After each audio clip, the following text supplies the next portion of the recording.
Bonjour les amis, bonjour les cryptopreneurs, c'est Christian et bienvenue sur Salaire Affranchi.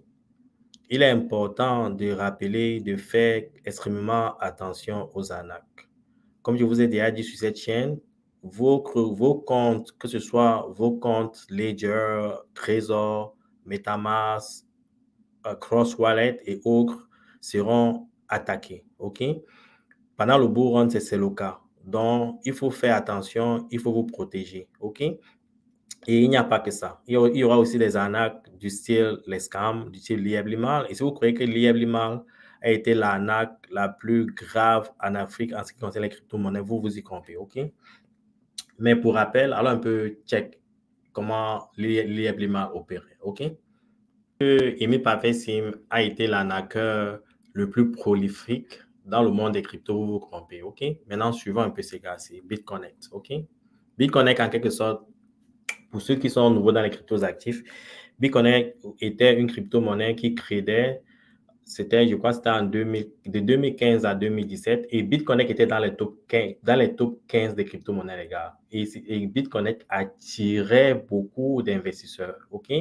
Et allons un peu voir ce qui s'est passé avec BitConnect, OK? Jetons un peu un coup d'œil ici. Un instant, je vais lancer le son. In the year 2016, a regular human being ventured into the unknown, intrigued by a project known as BitConnect. But this was no ordinary soul. This was a being destined for unprecedented greatness, tirelessly seeking the door to transcendence. And in that fateful year, he discovered that door, unleashing a power that shook the very foundations of our world. Yet, darkness conspired to eclipse his brilliance, denying him the spotlight he so rightfully deserved. The years marched on, but he refused to surrender. Instead, he toiled in the shadows, nurturing his potential. And after an arduous journey, he transcended, far from the blinding glare of worldly fame, finding solace in the serenity of his own enlightenment. He emerged as a sage with a mission to share his enlightenment with the world. BitConnect, once a door to darkness, transformed into a beacon of hope and greatness. A light that befits the extraordinary being he had become, with gratitude for his very existence. And so, the legend of Carlos Matos begins. A story of greatness, resilience, and the unwavering belief in the power of transformation. Scam in history, the BitConnect debacle. In the ever-evolving world of cryptocurrencies, BitConnect stands out as a cautionary tale. Launched in 2016, BitConnect promised investors astronomical returns through its lending program. By 2017, it had skyrocketed to a market capitalization of over $2.6 billion. BitConnect relied on new investments to pay returns to earlier investors, a classic hallmark of a Ponzi scheme. As suspicions grew, prominent figures in the crypto community, like Ethereum founder Vitalik Buterin, voiced concerns. The bubble burst in January 2018 when regulators intervened. BitConnect abruptly shut down its lending and exchange platform, causing a catastrophic loss for many investors.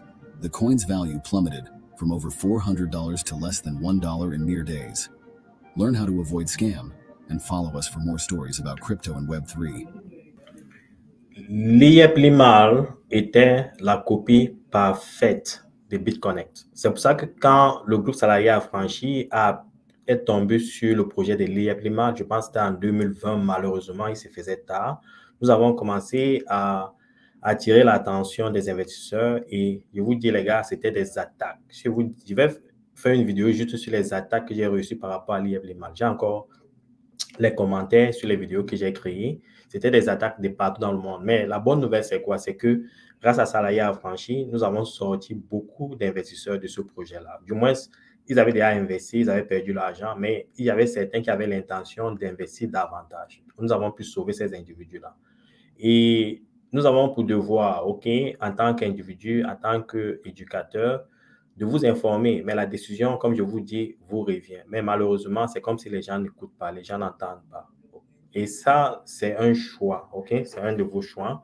Maintenant, je vais vous montrer une autre vidéo qui est récente, OK? Des gens qui se sont fait arnaquer récemment. Finance, c'est une microfinance même. Ils ont commencé une campagne, ils sont installés là il y a de cela quelques jours. Ils ont commencé à faire des campagnes, bon, tellement il y avait beaucoup d'avantages. Nous, on s'est dit que bon, vu que c'est décembre, parce qu'ils ont employé une très bonne politique, même ils ont dit que ceux qui se souscrivaient maintenant, on devait les financer pour le mois de décembre. Donc chacun s'est bousculé. Et maintenant, pour construire le dossier, il fallait quoi? Il fallait donner 2% du montant demandé et 3% 1% pour assurance, ça faisait 3%, et les frais d'inscription. Et lorsqu'on valide le crédit maintenant, il fallait donner 15% de garantie du montant validé. Bon, il était question on a commencé depuis le 20 du mois de novembre. On nous a dit qu'on devait nous financer au plus tard entre le 1er au 5. Bon, on arrive alors ce matin maintenant, comme nous sommes aujourd'hui vendredi le 1er, on s'attend à ce qu'on doit nous financer. On arrive, on se rend compte que les bureaux sont fermés. Moi-même spécialement, je suis allé à Dakar. Après Dakar, je suis allé à Bonadjibong pour essayer de voir si les autres agences étaient ouvertes. Je suis arrivé là-bas, toutes les agences étaient fermées. Donc, c'est un peu ça. Donc, comme vous pouvez constater, là, les bureaux sont complètement fermés. On a même récupéré un des gars qui travaillait là-bas. Il a disparu. On se dit qu'il est dans le bureau en haut puisque les portes sont fermées. Nous, on attend toujours pour voir ce qui va se passer. Maman, moi, je suis employé. On m'a pris, j'étais moi à Yaoundé. On m'a pris que viens au travail. Je suis venu travailler. On me dit que c'est une entreprise qui finance les gens. Lorsque je viens, je commence à travailler. Après, on dit que, OK, c'est une coopérative. La coopérative, là, tu donnes 5 000 francs inscription. Dès que tu t'inscris à 5 000 francs, tu payes 3%. On dit que droit d'assurance, sinistre et quoi là, frais d'études de dossier, 3%.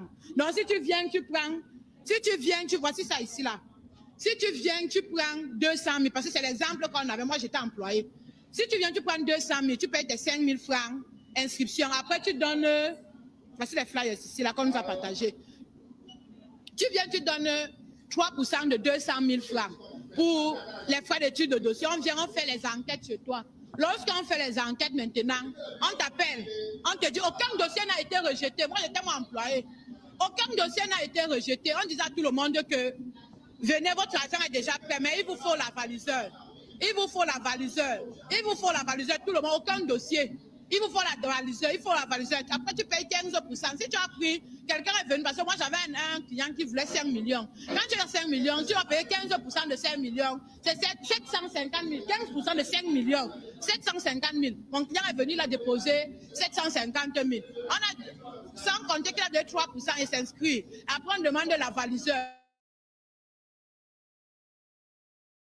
La NAC, on a organisé la NAC chez les Camerounais. On dit que c'est un Ivoirien qui a sa belle Moustapha. Voici moi j'étais employé, voici mon... Parce qu'il faut que je montre tout. Voici mon tricot ici, là. Voici mon tricot ici. J'ai mon contrat dans le sac. Je vais vous montrer même le contrat qu'on nous a fait signer. Que 6 mois, après 6 mois, on va vous amener. Voilà le contrat, voilà le tricot. Après, voici mon contrat ici. Après 6 mois, on va vous envoyer dans d'autres agences. On est en train d'ouvrir à Kribi, on est en train d'ouvrir à Kongsamba. Voici le contrat ici, là. Voilà mon contrat. Voilà le contrat. Qui sont basés à Yaoundé. Voilà ça. On posait la question chaque jour que vous n'avez pas, vous êtes agréé dans quelle banque? Qui vous connaît? Ils ne peuvent pas nous répondre. J'ai même un client qui vient avec son frère. Il dit à son frère demande à la chef d'agence que, mais attends un peu, vous êtes où? Elle n'arrive à rien répondre, elle ne répond rien. Elle dit que venez seulement à Daido, plus ou moins l'histoire de Bonadjibong. Venez seulement à Daido, venez seulement à Daido. Il n'y a rien.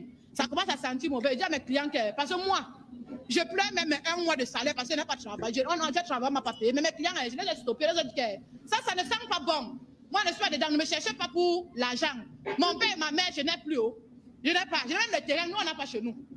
C'est donc comme ça que ils ont commencé. Tu ris quoi? Oh. Ils ont donc commencé à faire, ils ont donné les billets d'invitation. C'est quelle banque qui veut donner l'argent aux gens? Ils donnent le billet d'invitation, c'est le format. Le format qui donne. Et ils disent 15 heures. Donc tout le monde va venir ici à 15 heures. Nous, on nous appelle, j'arrive le matin au travail. Quand j'arrive le matin au travail, quand j'arrive ici le matin, je trouve la porte fermée. J'appelle ma collègue, je dis à ma collègue que mais il y a quoi? On me dit que quand je demande qu'il y a quoi, on me dit que non, viens au secteur, puisqu'on a un autre endroit. Et depuis la semaine passée, nous on ne travaille plus. Parce qu'on a décidé de ne plus travailler, parce qu'on a commencé à suspecter ça. D'autres clients, même qui n'étaient pas mes clients, je leur ai dit qu'elle ne donnait pas l'argent. Il y a une même que j'ai appelée.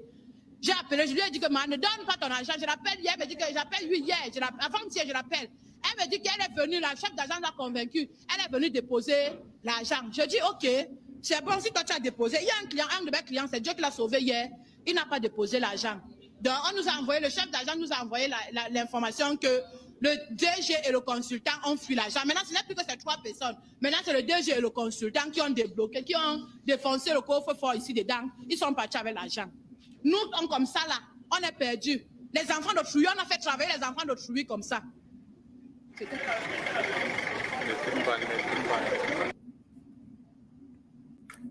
Bon, vous voyez, les gars, le danger est réel. Soyez prudents, soyez vraiment prudents. Parce qu'avec le bourron, il y a beaucoup d'attaques, il y a beaucoup de menaces, il y a beaucoup de tentations. Soyez vraiment, vraiment prudents. Ciao.